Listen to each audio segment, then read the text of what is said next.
for coming out, and I just want you to know you're still the front row, okay? This is empty, that's how that works, all right? You have the most time in the room, so you have to greet the newcomer, all right? Little inside baseball. Thank you for coming to this show. Look, I have a lot of stuff in my hands, which is my thank you. Put that down. That is the way I seem to like it. Okay, I don't know. Yes, this is the Keep Coming Back show, and I was watching some tape of the last show, and I couldn't remember the title of the show, which, brain damage, right? It's understandable. But then I realized it is here to my left, so here it is. So I'll just read it. Keep Coming Back, a comedy variety show about varieties of recovery. Look at that. Thank you. And I am your host, and that's whatever that go-go dancing is. That what my grandpa would have called it. That good time gal back there, Kelly Migach, come on out again. My co-twerker, that's right. Thank you for coming. It's a big weekend. I'm glad that you all are not going to the Air and Water show to get triggered. Okay, by PTSD. Anybody else? I used to live in the Gold Coast, and so that was always a great time. St. Patrick's Day and the Air and Water show are 2 times where you really see what the insides of Old Town are like, the soul of that neighborhood. Old Town, where the buildings are interesting and the people are not. So many people thought because it was a nice neighborhood that there wouldn't be any problems, but I can tell you I experienced a lot of anxiety there because I would go to bed and wake up not knowing if my car had been replaced by a wine festival.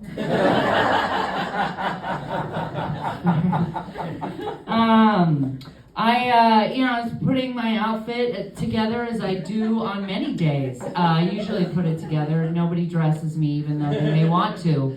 Keep it to yourself. But, I don't know if you had this. Some days I have what I like to think of as a bad face day. Does anybody else have that where you're like, this is just it, huh? This is what's happening? And then, so I bought this mirror at Target. I hope I'm allowed to use their name. I don't know if there's a HIPAA thing. And I look pretty good in that mirror. And then it's happened before where I look good in that mirror, and then I film myself doing stand-up. And then I look at the clip and I'm like, okay, there's a problem here. Something happened. Who do I complain to? And I look around and there is no department that handles, the Department of Dysmorphia. I don't know. I'm like, where is the truth? The truth is in the Target mirror, okay? But people don't see, so everyone's going to have to come over. All my TikTok followers, all 4 of them, they could actually come to my apartment and fit in there in single file. It's not nice to see me in the mirror like, this is what I meant, but that's what you're seeing, that other thing. All right, it's like, this is my 27-year anniversary of, Thank you. The only thing I miss about drinking is doing it. Other than that, psych. All right. I'm trying to stay young. I'm trying to sound young. Because that's what we said when I was young. Psych. They don't say that anymore. Only old people say it, like me and my mom. My mom also says it too. And I'm like 15 again going, God, will you stop saying that?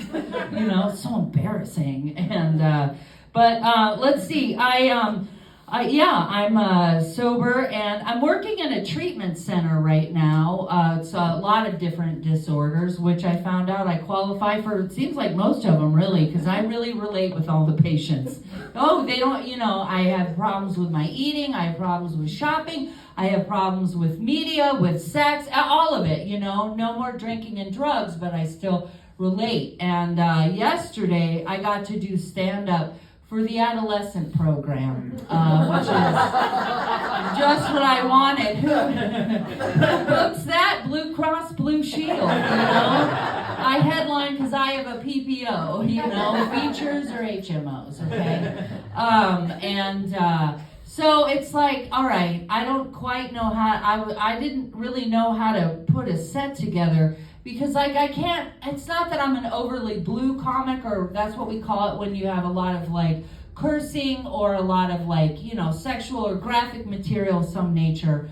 And because they'll all get it. You know what I mean? These kids will get it, but we're trying to get them to not get it. And, we're trying to get them to put it down, at least till they're 18, and then they can go to the adult program. So that was kind of tough. So the suggestion was don't talk down to them, be on their level. Oh, no problem. I am, if nothing, I am an adult child. I am a big baby, okay? So that wasn't a problem. And it turns out I have a lot in common with them. One of the things that they're constantly being told is what they say is inappropriate in the treatment setting. Like I went up there while some of them were on their lunch break. Some of them have to eat with a therapist because they have eating disorders and they have to be supported. And then some of them get like to just sit with the other admin who's not really trained in anything. And they were singing something, and I don't know, but the chorus ended, "My big old dick," like that, right?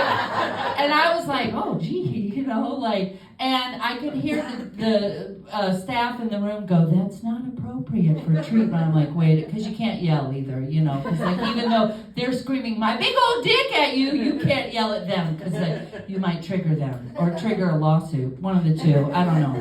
So anyway, but I realized I used to work for a 12-step program, which, nobody there's a therapist, but everybody thinks they are, It's a good old, little light shame-based motivation like we have old school. So, those things don't work, though, in a clinical setting. And what I realized with those kids is that I relate. I'm constantly getting told that what I want to say in treatment is not appropriate either by my supervisor, Like I'll be like, "Shale," that's my supervisor. "Say, Shale, can I?" And he's like, "No." I don't even get the sentence out. And I'm like, or he has like, he's very compassionate, and you know what a drag that can be to work for somebody. It's like, oh my God, I haven't gotten to that chapter yet. So, and everything he knows, anything I say, he knows somebody with a kind of trauma for it. If I talked about VH1, he'd be like,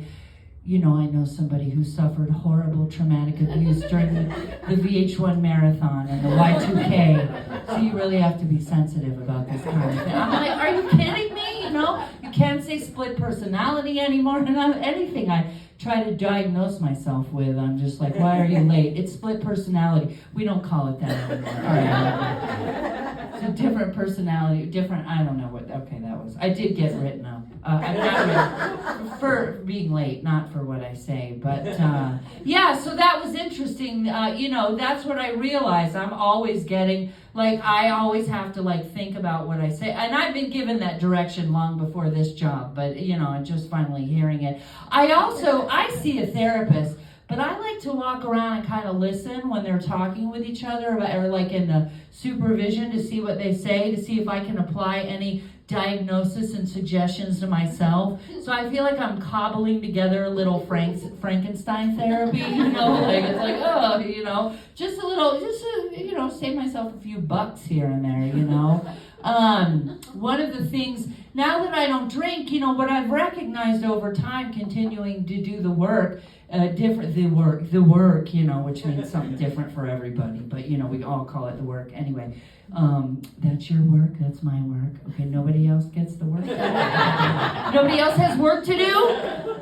So one of the things that I noticed, though, is that so I'm an alcoholic, right? I definitely come from a liquid foundation, and we're not talking CoverGirl, okay? So, but now I had, I don't know about you, but if anybody here is suffering from any kind of thing, it's like whack-a-mole. You knock it down in one area and it pops up in 15 others, But you can only tackle them one at a time, right? So I know more recently what has happened is that I went through a breakup, and because I'm not drinking anymore, and suddenly I just don't want to I don't know, I used to, if I ever had trouble in relationships, I would just go out and try to find 3 other people that I might want to, that I would want to have sex with, right? I wouldn't have sex with them, but I would act like I was going to, and that got me through the day. I don't know, you guys have that? Or you have a wife or a partner at every location that you go to, you're like, oh yeah, I'm Macy's all the time, and I have a boyfriend there, and it's like really some poor innocent stock person who's like, I don't know why she wants to help me put the stuff away, because she's not an employee, but I'm like, he likes me, so anyway. So what I most recently struggled with was an obsession with one of my exes. Right now, I realized upon further examination that I've actually had this obsession, but there were a lot of other things that were unhealthy that I was using, so I didn't get the full effect, right? But it's like, I don't know why this person, suddenly, all of a sudden, I'm just like a baby mole rat, spiritually or emotionally or psychologically or whatever. All areas I'm a baby mole rat, and they're probably a lot more emotionally stable. So I just can't, I just find myself, having intrusive thoughts all the time. It is getting better, because now when I watch a cult documentary, sometimes some of the evenings we spent together kind of float up into my consciousness. So something's going on. I'm putting some pieces together, But I don't know why, I became obsessed with this person. I mean, he's okay. I thought he was like Robert De Niro, if Robert De Niro managed a Kinko's, But, I liked him, but my friends don't quite, everyone who really loves him, he says he's not that great. So, but, it's, I don't know, he's the one who sticks. And sometimes we just have that person that the rest of society goes, that one? And you're like, yeah, that's the one. I can't be without you. And I don't do anything. My days of hanging out in a tree outside of an ex's apartment are over. But they were there one time, sorta. I mean, I'm not really a climber. I'm more of a lurk in the bushes sort of person.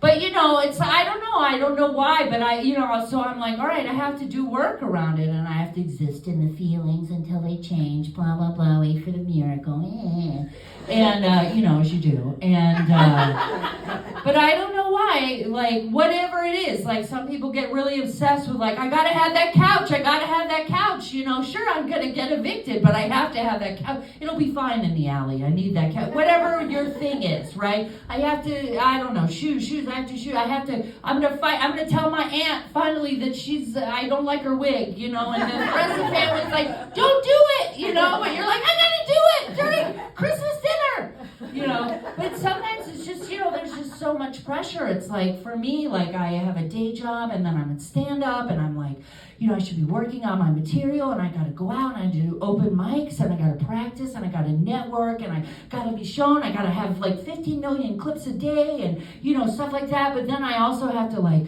have to take time to, get quiet and work on my, be solitary, and think about it, pay attention, and then, but, then I gotta take breaks, too. I have to have a real life. I have to go out with my friends, and I gotta foster better relationships with healthy people, and, I have to live a balanced life, and, I don't want to get too stressed, so then I'm worried about stress, and I gotta make sure I exercise, too, so that I can feel attractive and confident on stage, but also so that my hip doesn't break down the road, so it's I'm worried about networking and working on my material and being seen and clipping my material, and then also fostering my relationships and friendships, but taking time for me, and then I don't want to get too stressed. I'm worried about stress, and that's bad, so it's sometimes with all that, and I got to make sure I'm exercising my big gigantic fat body, that kind of, and then it's God, sometimes it's easier to go, I just missed him, Thank God for the tool of meditation, huh? That's probably the most healthiest non-pill related thing I've ever taken, which, since none of the pills I've ever taken have been prescribed, it is the only healthy non-pill thing I've ever done. And I did it today. I meditated 2 different times, 10 minutes, and it's great. And, because I still have that racing mind. I got nervous before the show, so I'm I gotta still my racing mind. And the Buddhists call having a racing mind a monkey mind. I'm I have to still my monkey mind. I have a monkey mind, because my mind, like the Buddhists say, the mind constantly chatters like a monkey, and my mind constantly chatters like a monkey, and I throw my feces. So there you go. All right, you guys, that's it for me.